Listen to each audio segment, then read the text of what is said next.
pas à pas au dé. Si à mon bas, on va travailler. Voici, nous l'avons. Merci pour moi. Demain, bon, là. Si tu as marché, ça va aller, mi va y moi. Si bien, maman, ça va aller. Voici, regardez, nous l'avons. cimetière, mon maman, ça va aller. Voici, nous l'avons. Voici pour moi, demain pour nous. Merci pour moi. Demain pour nous. Cimetière, marche pas, ça va aller. Ça va.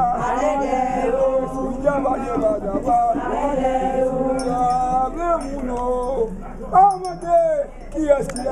C'est pas mon Dieu seulement. Comme nous.